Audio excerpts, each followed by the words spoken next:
किसान भाइयों, हमारे किसान भाई पशुपालन करते हैं, लेकिन आजकल पशुपालन में एक बहुत चर्चा हो रही है कि जो ये भेड़ पालन है ये एक लाभकारी व्यवसाय बनता जा रहा है। तो आज हम यहाँ पर नरेंद्र देव कृषि प्रौद्योगिकी विश्वविद्यालय के पशुपालन विभाग में खड़े हैं, जहाँ पर भेड़ पालन का काम हो रहा है। और यहाँ पे हमारे साथ वहाँ के प्राध्यापक जी हैं जो हमें बताएंगे कि ये भेड़ पालन कैसे लाभकारी व्यवसाय हो सकता है। डॉक्टर साहब, ये जो भेड़ पालन है ये एक लाभकारी व्यवसाय कहा जा रहा है। हमारे भेड़ पालकों को लिए क्या बताना चाहेंगे, क्या करें, क्या रहन सहन करें? जाड़ा खत्म हुआ है, गर्मी प्रारंभ हुई है, क्या सावधानी अपनाएं?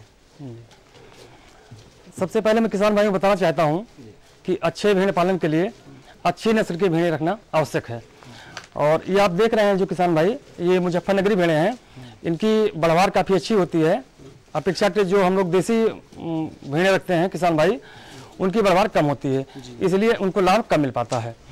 और गर्मियों में इनको अच्छे पालन के लिए इनकी ऊन की कटिंग कर देते हैं, इनका ऊन निकाल करके और उसको ऊन को बेच देते हैं।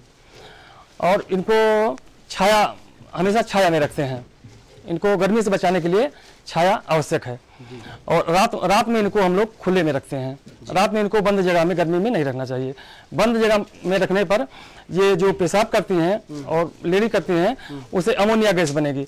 अमोनिया गैस बनने से इनको नुकसान हो सकता है, इसलिए इनको हम हमेशा खुले में रखें। ये विशेष सावधानी है कि रात में खुली जगह पर इनको रखा जाए। जी।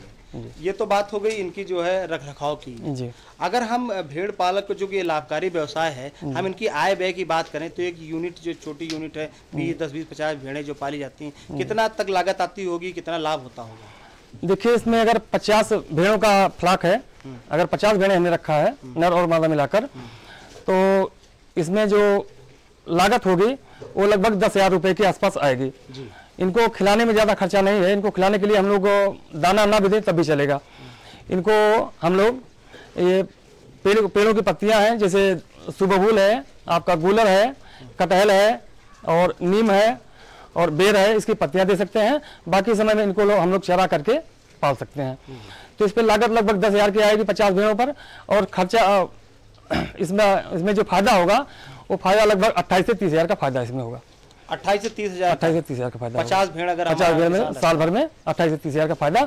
बाकी हमारा स्टॉक ऐसे बना रहेगा। जी। सुरक्षा की अगर हम बात करें तो कहते हैं कि टीका लगता है अन्य जानवरों को, चाहे गाय हो, भैंस हो, बकरी हो। क्या हमारी भेड़ों में भी टीका लगवाना आवश्यक? इनको साल में एक बार टीका लगवाना आवश्यक है, खुरपका, मुहपका का और गला घोटू का। और उसके बाद इनको किसान भाई इतना ध्यान रखें कि साल भर में कम से कम 2 या 3 बार इनको वो कीड़े की दवा अवश्य दें। कीड़े की दवा अगर किसान भाई नहीं देंगे, इनको कीड़े की दवा न देने की स्थिति में भेड़ों की मॉर्टेलिटी जो है, मृत्यु दर बढ़ जाएगी। इससे किसान भाइयों को नुकसान होगा।